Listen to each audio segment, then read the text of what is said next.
Hey y'all, it's been a full day of learning all about the Sunset Sound Studio in California, where a whole bunch of bands from Elvis all the way up to obviously to Van Halen and whatever.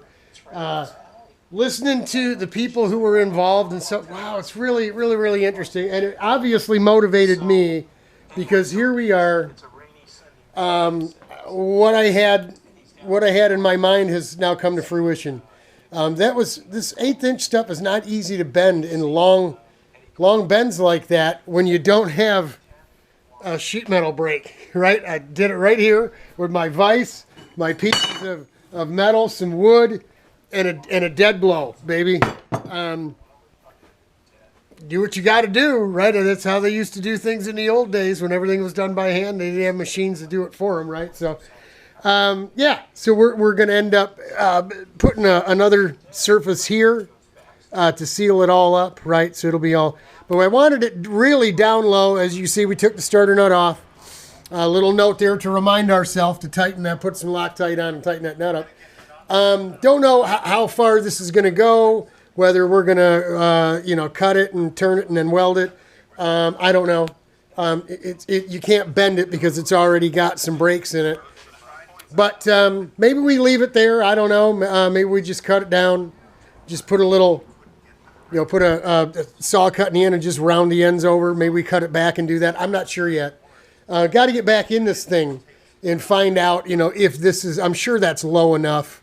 Our elbow used to sit from this height up, right up in here when the seat was a lot higher. So we're certainly down, a good 3 inches. So, I mean, that's what we lowered the steering wheel.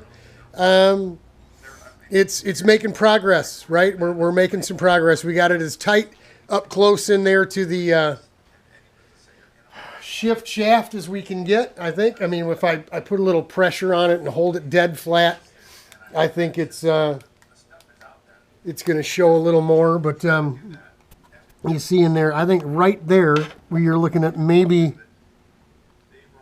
I don't know, a 1/4 inch, maybe at the most, 3/16, which is good enough because we know it's going to move and flex a little bit when we get G-load on it with our shoulders, right? It's going to move a little bit.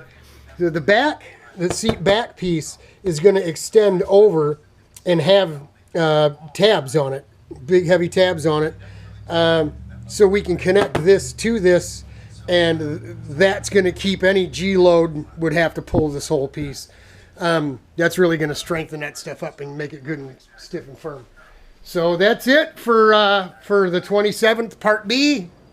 We did the first part, the 15 minutes with RPM. We did the track day update, right, with all that stuff today. So big day. Spent quite a bit of time listening to different people and engineers and producers and all that stuff that with all different types of bands, but especially Van Halen, out there in that historic studio out there, and it was good motivation. I mean, it moved me right along. Ran over to Rich's, cut this thing out, bent it up. The further I got, the more I listened, the quicker things went. So it's not exactly perfect. You can see some dings and dents in it from the dead blow, but once we put the swirl to it, it hides all that sin, right? So hang in there, y'all. It'll get better. Godspeed. God bless. Talk to y'all in a bit.